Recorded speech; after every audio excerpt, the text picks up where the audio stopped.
Câmpora. Isso, bom dia a todo mundo, Bom dia dia a Band, bom dia a todos os presentes aqui. Bom dia. Pois é, Beatriz, eu nem sei por onde eu começo com você. Olha, eu vou dizer uma coisa a você, porque você está ao lado, você sabe que esse é o seu lado, é o Jaime. Você reparou o tamanho do nariz dele? Você sabe, ele é filho, sabe qual é o nome do pai dele? Seu companheiro, a sua companheira está mentindo. Isso vira uma neurose. Na realidade, quando a gente fala de sinais de mentira, é muito mais para a gente poder aprender a conviver com as pessoas e não para jogar a mentira do outro na cara dele, porque isso não vale a pena, né?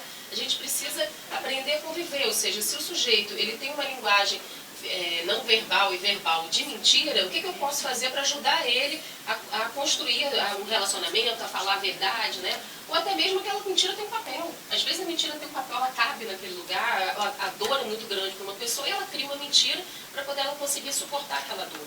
Então isso também é importante. E dentro dos relacionamentos, nós não precisamos e não podemos ficar apenas observando se o outro está mentindo ou não. A gente também tem que ser autoconfiante, acreditar na gente, dar oportunidade ao outro, até porque uma mentira ou outra sempre todo mundo vai contar. Todo mundo conta uma ou outra. Né? Então é importante a gente conseguir conviver. O Jaime contou uma para mim, o Jaime.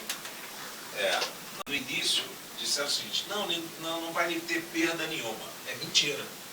Que tem perda sim, na caderneta de poupança. E é óbvio que se isso fosse numa outra época, numa outra situação, o Brasil teria tido um ataque. Mas, pelo amor de Deus, Beatriz, olha o que você vai fazer. Nós estamos aqui com milhares de ouvintes. As mulheres, quando os maridos entrarem... E para quem tem essa compulsividade de mentir, já existe algum tipo de... Não existe. A gente tem os neuróticos anônimos, né, que trabalham muito mais em cima de compulsões, mas não na compulsão da mentira, especificamente para a mentira, não. O que nós temos são tratamentos psicoterápicos associados a medicamentos psiquiátricos. Tem medicamento para mentira? Tem medicamento para a pessoa diminuir a ansiedade, para aliviar, né? Não exatamente para a mentira. Não ficar tão tenso. Não ficar tão tenso, poder relaxar, aprender a conviver melhor com as outras pessoas. E aí, quem mente mais, a mulher ou o homem? Isso é uma pergunta tão difícil. Por que é difícil? Porque você olhou para o lado. Isso é você está elaborando. Você está elaborando. Claro, isso, tá vendo? Já aprendeu mesmo. Mas é uma pergunta realmente difícil, porque os dois mentem. Todo mundo mente. A maior mentira de uma mulher, na minha opinião, é quando ela diz, não pode contar que eu não vou contar para ninguém. Essa aí. A mulher tem um homem também. Tem homem, tem homens fofoqueiros, tem verdade. Então tá bom. Doutora Beatriz, e o que a família pode fazer na prática para ajudar? Na prática, tentar ajudar essa pessoa, porque se for um mentiroso compulsivo, ajudar essa pessoa a se aceitar, né? A buscar para ela mesma uma autoajuda, de melhorar a sua autoestima, de melhorar a sua convivência com as outras pessoas. Só que isso é muito difícil.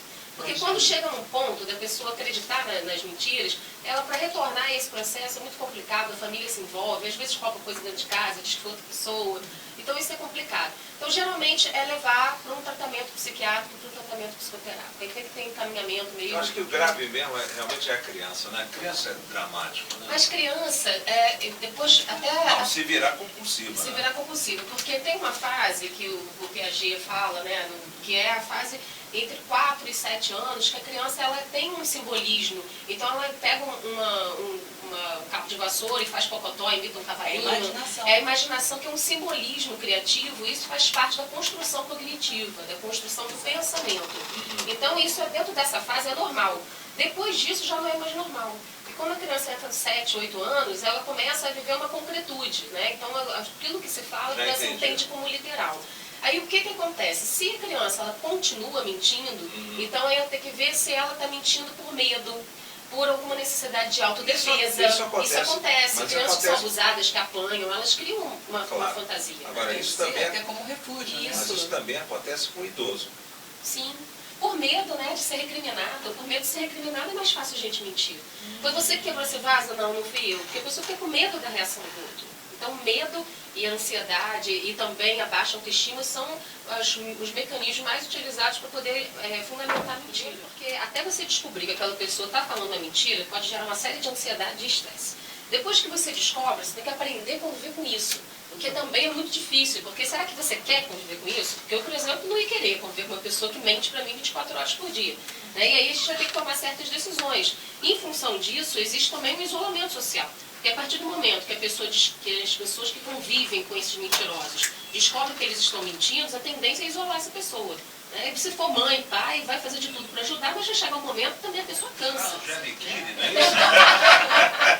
Eu me lembro de um vendedor de roupa que trabalhou com meu irmão, e meu irmão dizia sempre, lá em São Paulo, eles trabalharam numa loja grande lá no MAP, que fechou há muito tempo. E ele, quando ele ia experimentar pôr a roupa no cidadão, ele punha a roupa no cara, levava o cara no espelho de frente assim, ele puxava aqui atrás ele ajustava tudo e o terno ficava lindo. Aí ele pegava, tinha o espelho atrás, ele puxava aqui na frente, olha lá, olha tá, o cara olhava, tá bom. Chegava quando ele falava, mas eu tenho certeza que lá ficou tão bem. Então tá bom. Ok, você está ouvindo Reclamar Adianta, participe. Hoje nós estamos entrevistando a doutora Beatriz, mas vamos dar uma repassada aqui, que algumas decisões judiciais, não é isso, Augusto Prado? Isso, muito difícil. É especialista em relacionamentos. A gente tentar fazer com que as pessoas elas se relacionem das melhores maneiras possíveis. Primeiro, todo relacionamento que a gente tem, primeiro é conosco. A gente tem uma relação com a gente mesmo, né? De amor e ódio. Tanto é que tem pessoas que são autodestrutivas e tem pessoas que são super construtivas. E aí, da maneira como nós lidamos com a gente mesmo, que é a maneira que a gente lida com a gente, é que a gente vai expor para fora e se projetar no outro. Então, se eu não acredito em mim, provavelmente eu não acredito no outro. Para eu precisar mentir para mim, é claro que eu vou mentir para o outro. Né? Então, as nossas relações, elas são construídas em bases intrapessoais, eu comigo mesmo, e interpessoais, eu com o outro. Então, e a gente se projeta o tempo todo. O ser humano é um ser projetivo. Tanto é que se você olhar para uma nuvem, você é capaz de ver formas. Isso é porque você está se projetando, né? Isso é o que está dentro e o que vai para fora. Então, ser especialista em relacionamentos é tentar fazer com que as pessoas se relacionem consigo mesmas da melhor forma possível e então, sim, se relacionar com os outros da melhor maneira possível. Seja no ambiente de trabalho, na família, com os filhos, com os amigos, né? Então, isso é importante, porque nós somos seres sociais. E isso atrapalha e adoece a pessoa. Pergunta, senhora. De todos, digamos assim, os males de um relacionamento, dos lados negativos do relacionamento, o ciúme deve ser o pior deles. O ciúme, desconfiança, sei lá, qual apelido queira se dar, não é isso? Chegou a alguns casos dramáticos até, do cidadão ficar atrás da mulher, contratar detetive, ou vice-versa, etc, etc, etc. Tudo isso é baseado no ciúme. E, consequentemente, se acredita que o cônjuge, ou o namorado ou a namorada está mentindo. Não é isso? Agora, então, a senhora tem, veja bem, o relacionamento perturbado pelo ciúme, mas que tem uma correlação com a mentira. O ciúme, até usam muito essa expressão, o ciúme doentio, não é isso? O ciúme doentio. Ele aparentemente é uma doença, sei lá, deve ser tratado aí por psiquiatras, eu não sei como é que faz um negócio desse aí, né? O ciúme doentio, né? Que nada mais é, eu acho, do que uma insegurança, sei lá, sei o que é isso aí, nem vem ao caso. E a mentira, isso tem cura? Para esses ciúmes e essa desconfiança e achar que o cônjuge está falando mentira, porque no final é isso, né? Você pode chegar e dizer, eu juro que foi a igreja. A mulher prova com filme que foi a igreja, que o estacionamento foi a igreja, que não sei o que é a igreja. Chega lá, não, mas você deve ter saído pela sacristia, pela porta dos fundos, não é isso? Não? Existem duas coisas aí, né? Primeiro, é a pessoa que ela mesma mente, então ela acaba acreditando que o outro também mente. Todo mundo que é bom, pensa que o outro também é bom. E todo mundo que rouba, acha que o outro também vai ser ladrão. Isso é uma verdade.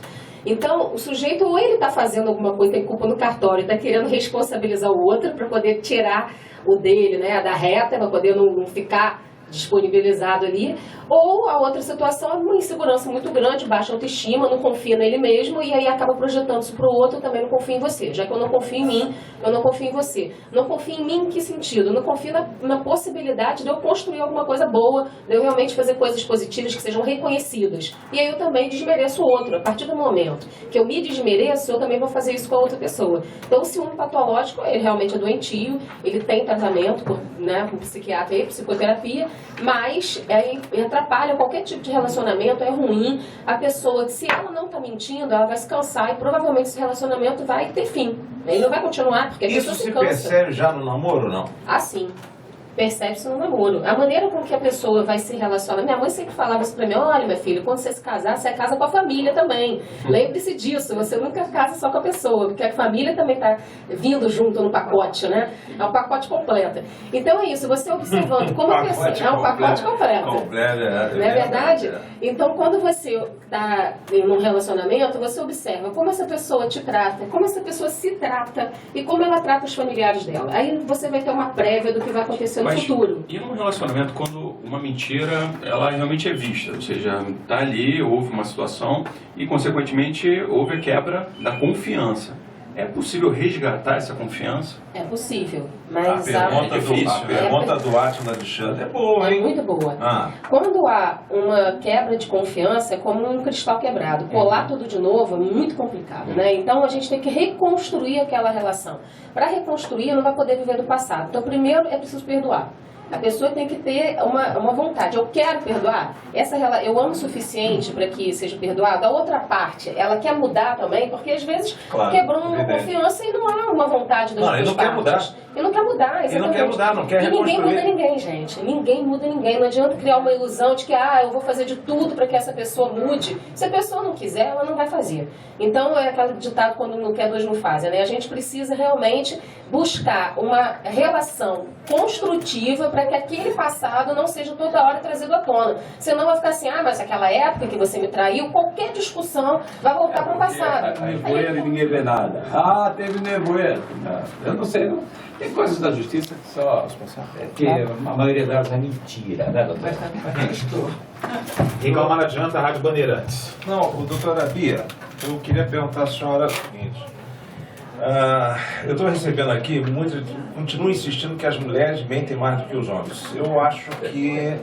O que foi? Eu estou obrigado a rir, porque sempre se falou isso. Mas o homem é tremendo mentiroso. Eu tenho um cara que eu conheço, um cara que ele mentia para ele no espelho. Ele ia no espelho para falar mentira. Quando não tinha para quem falar mentira, ele ia no espelho. O cara trabalhou comigo, eu conheci o cara. Ele falava mentira para ele mesmo, falando sério. Ele era tão mentiroso. Ele arrumou um emprego para todo mundo.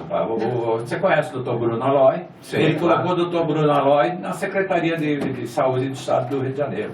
Não, precisa do documento, estou correndo rápido. Pô, o Dr. Bruno foi. Eu falei: Dr. Bruno, esquece, esse cara é um tremendo 71. Ok. Não, a mentira mais, acho que é uma das mais comuns. Não, liguei pra você que não atendeu o telefone. Essa é típica, não é isso? É mentira do século XXI, né? Tá bom. Bom, agora eu queria perguntar outra coisa. A doutora Beatriz... Isso é bem visto? Ou seja, é por aí mesmo? Deixa eu complementar a pergunta do Átila Alexandre, doutora Beatriz. É mentira também, né? A pessoa tá mal pra caramba lá na cama, já, né? Nas últimas, realmente, vou chamar agora para fazer extremunção. Você não pode dizer isso pro cidadão, né? Você diz assim: não, vamos lá, reage. Você sai dessa. Você sai dessa. É igual o médico falar: você tem 3 meses de vida. Isso é algo que não deve ser dito, né?